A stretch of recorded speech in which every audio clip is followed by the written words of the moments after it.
नमस्कार दोस्तों, मैं एस के सिंह पिनाकल कोचिंग सेंटर के ऑफिशियल यूट्यूब चैनल पर आप सभी का हृदय की गहराई से स्वागत करता हूं। आज के इस वीडियो में दोस्तों मैं आप लोगों से यूपी बोर्ड क्लास 10th के मैथ के सिलेबस के बारे में डिस्कस करूंगा। चूँकि एनसीईआरटी ने अपना मैथ का सिलेबस क्लास 10th का चेंज कर दिया है, तो इसलिए दोस्तों मजबूरन यूपी बोर्ड को भी क्लास 10th के मैथ का सिलेबस को चेंज करना पड़ा। तो इसलिए दोस्तों यूपी बोर्ड ने अपने साइड में सिलेबस को अपलोड कर दिया है, लेकिन उसको समझने में थोड़ा सा दिक्कत आ रही है। कुछ बच्चों का क्वेश्चन है, क्या दोस्त सर हमारा जो हमारे पास पुरानी मैथ की बुक है क्या वो अब काम की है कि नहीं। तो दोस्तों मैं आप लोगों को बताना चाहूँगा, बिल्कुल वो बुक जो आप लोगों के पास पुरानी वाली है वह बुक पूरी काम में आएगी। कोई बुक नई खरीदने की आवश्यकता नहीं है। केवल दोस्तों एनसीईआरटी ने नई प्रश्नावली कुछ भी नहीं ऐड किया, कोई नया टॉपिक कुछ भी नहीं ऐड किया। केवल और केवल या तो प्रश्नावली हटाया है पूरा का पूरा, या तो फिर कोई एक या दो हर प्रश्नावली से चैप्टर को हटाया है। तो दोस्तों मैं आप लोगों को क्रमबद्ध तरीके से बताऊंगा किस प्रश्नावली से कौन कौन से चैप्टर हटे हैं। तो दोस्तों मेरे पास यहाँ पे इस समय दो मैथ की बुकें हैं। यह बुक 2023-24 की है, मतलब कि नए सिलेबस के अनुसार यह दोस्तों ये बुक है। तो इसी बुक के आधार पे मैंने पुरानी बुक की प्रश्नावली पे टिक किया है। जो प्रश्नावली को एनसीईआरटी ने हटाया है मैं आप लोगों को बहुत अच्छे प्रकार तरीके से बताऊंगा। तो ये दोस्तों मेरे पास ये पुरानी बुक है। तो इस पुरानी बुक में 2022-23 की बुक में सारी प्रश्नावलियां हैं।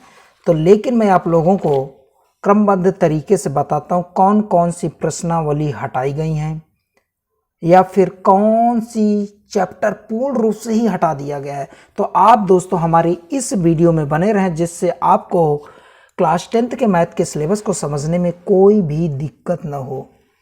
तो हम लोग क्रमबद्ध तरीके से आप लोगों से बात करेंगे दोस्तों।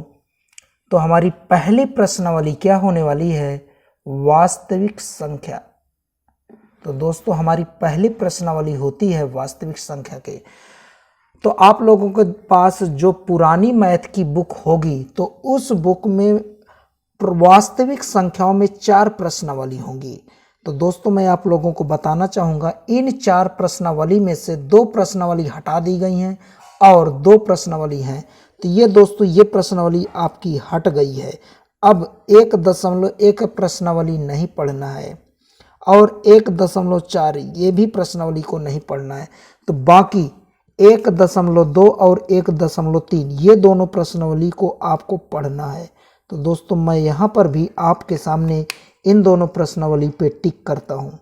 टिक करना का मतलब होता है कि प्रश्नावली को आपको पढ़ना है।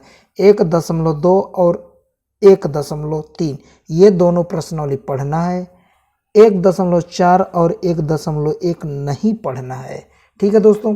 लेकिन आप लोगों के पास नई बुक है तो उस बुक में दोस्तों ये प्रश्नावली कुछ और नंबर से होगा। शायद ये प्रश्नावली 1.1 करके होगा और ये वाली प्रश्नावली 1.2 करके होगा। तो मैं आप लोगों को सिलेबस पुरानी बुक के अनुसार बता रहा हूँ। चूँकि नई बुक जो प्रिंट हो रही है उसमें तो प्रश्नावली हट के आ रहा है, उसमें तो कोई टेंशन ही नहीं है, सभी प्रश्नावली पढ़ना है। लेकिन जो आप लोगों के पास पुरानी बुक है, आप लोग चिंतित भी हैं कि हमें कौन सी प्रश्नावली पढ़ना है कौन सी नहीं पढ़ना। क्योंकि सिलेबस को देखने से हमें कुछ भी नहीं पता चल पा रहा क्लियरली, तो इसलिए दोस्तों इस वीडियो को मैं बना रहा हूं। तो पहली प्रश्नावली वास्तविक संख्या में अभी तक हमारी 4 प्रश्नावली हुआ करती थी, लेकिन अब हमको केवल और केवल 2 प्रश्नावली पढ़ना है। अब हम लोग आते हैं बहुपद पे। बहुपद में पुरानी वाली किताब में 3 प्रश्नावली हैं, तो लेकिन तीसरी प्रश्नावली 2.3 को सिलेबस से हटा दिया गया है। तो अब हमको इसका मतलब कि 2.1 और 2.2 पढ़ना है। ठीक है, बहुत सरलता से आप लोग समझ गए होंगे। अब चलते हैं दोस्तों हम लोग प्रश्नावली 3 पे। 3 क्या है, 3 प्रश्नावली क्या है दोस्तों, 2 चर वाले रैखिक समीकरण युग्म। तो यहाँ पे दोस्तों 7 प्रश्नावलियाँ हैं। 7 प्रश्नावली हैं जिसमें से हमको 3.1 नहीं पढ़ना है, 3.5 नहीं पढ़ना है, 3.6 नहीं पढ़ना है। ठीक है, तो अब कौन कौन सी पढ़ना है? 3.2 पढ़ना है, 3.3 पढ़ना है, 3.4 पढ़ना है। जिन प्रश्नावली पे मैंने गोला कर दिया है वो प्रश्नावली हमें पढ़ना है। तो दोस्तों आप लोगों से गुजारिश है, आप लोग अपनी बुक में इन सब में टिक करते जाओ। जो जो प्रश्नावली पढ़ना है उस पर टिक कर लीजिए और जो नहीं पढ़ना है उसको कट कर दीजिए। ठीक है, और ये क्या बोलते हैं 3.7 भी पढ़ना है, 3.7 भी पढ़ना। तो इसका मतलब है कि हमें 2 चर वाले रैखिक युग्म समीकरण में 4 प्रश्नावली पढ़ना है, 7 में से 4 प्रश्नावलियां पढ़ना है। ठीक है, जिस पे मैंने गोला कर दिया वो प्रश्नावली आपको पढ़ना है। अब हम लोग चलते हैं द्विघात का समीकरण। द्विघात के समीकरण में अभी तक पुरानी किताब में हमारे पास 7 प्रश्नावलियां थीं। 7 में से दोस्तों ये जो मैं कट कर रहा हूँ ये 4.3 इसको नहीं पढ़ना था, सॉरी इसको अब नहीं पढ़ना है। 4.3 प्रश्नावली को अब नहीं पढ़ना है। ये दोस्तों कौन सी प्रश्नावली थी? पूर्ण वर्ग विधि से द्विघात समीकरण को हल करने वाली प्रश्नावली थी। तो अब हमको 4.3 प्रश्नावली को नहीं पढ़ना है, तो बाकी सभी प्रश्नावली को हमें पढ़ना है। 4.1 पढ़ना है, 4.2 पढ़ना है, 4.4 पढ़ना है, 4.5, 4.6, 4.7। तो सभी प्रश्नावली पढ़ना है, मात्र 4.3 प्रश्नावली को छोड़ करके। तो चलते अब हम लोग समांतर श्रेणी पे। तो दोस्तों हमारी पुरानी वाली बुक में समांतर श्रेणी में जितने चैप्टर हैं इन सभी चैप्टरों को पढ़ना है। 3 चैप्टर थे, 3 के 3 चैप्टर को पढ़ना है। अब हम लोग आते हैं त्रिभुज पे। तो पुरानी किताब में दोस्तों हमारे पास त्रिभुज के 5 चैप्टर थे जिसमें से 6.4 और 6.5 नहीं पढ़ना है। तो पढ़ना क्या क्या है? 6.1, 6.2, 6.3 पढ़ना है। ठीक है, तो अब हम लोग आते हैं निर्देशांक ज्यामिति में। तो दोस्तों निर्देशांक ज्यामिति में हमारे पास क्या है? 3 प्रश्नावली। तो इन 3 प्रश्नावली में से 7.1 पढ़ना है, 7.2 पढ़ना है, 7.3 नहीं पढ़ना है। 7.3 में त्रिभुज के क्षेत्रफल से संबंधित बातें की गई थी, तो इसको हमें नहीं पढ़ना है। तो अब हम लोग पढ़ेंगे अगला चैप्टर 8वां, त्रिकोणमिति का परिचय। तो दोस्तों अभी तक हम लोग 4 प्रश्नावली पढ़ते थे, लेकिन अब नए सिलेबस के अनुसार 8.3 प्रश्नावली को नहीं पढ़ना है, 8.1 को पढ़ना है, 8.2 को पढ़ना है, 8.4 को पढ़ना है। इसका मतलब है इन 4 प्रश्नावली में से एक प्रश्नावली नहीं पढ़ना। कौन सी? 8.3 नहीं पढ़ना है।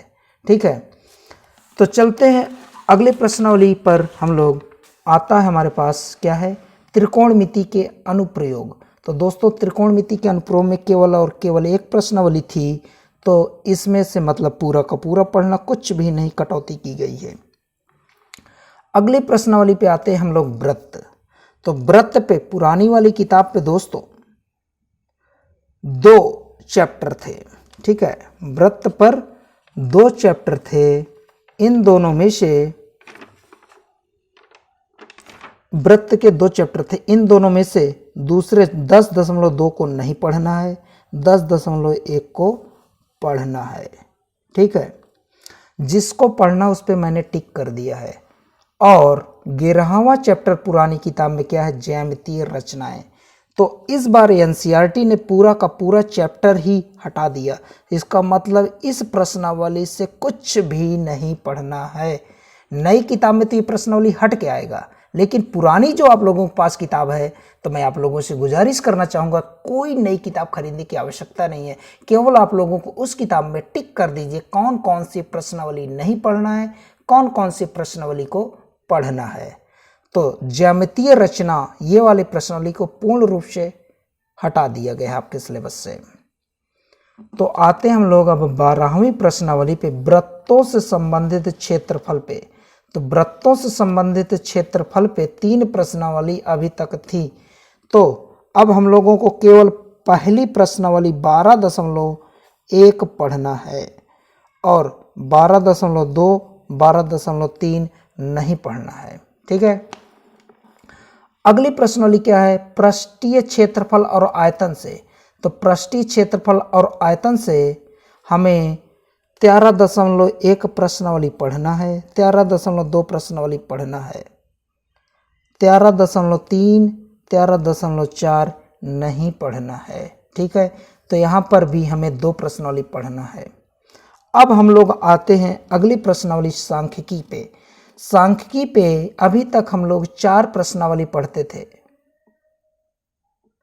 मतलब कि सांख्यिकी में 4 प्रश्नावली थी। 4 में से ये लास्ट वाली प्रश्नावली 14.4 को हटा दिया गया। ये ग्राफ वाली प्रश्नावली हुआ करती थी, इसको हटा दिया गया है।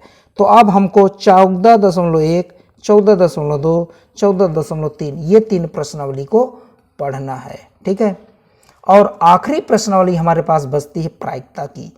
तो दोस्तों प्रायिकता को पूर्ण रूप से पढ़ना ही है, इसका कुछ भी नहीं कटौती किया गया है। तो दोस्तों उम्मीद करता हूँ आप लोगों को बहुत सरलता से UP board class 10th math के सिलेबस को बहुत अच्छी प्रकार से समझ लिया है। और यूपी बोर्ड की तरफ से जो आप लोगों को सिलेबस की पीडीएफ दी गई है तो उसको मैं वीडियो के डिस्क्रिप्शन बॉक्स में अपलोड कर दूंगा। और आप लोगों को जहाँ भी कुछ भी नहीं समझ में आता है तो आप लोग मुझे कमेंट करिएगा, मैं ज़रूर उसका रिप्लाई करूँगा। अगली वीडियो में पुनः मिलते हैं। जय हिंद।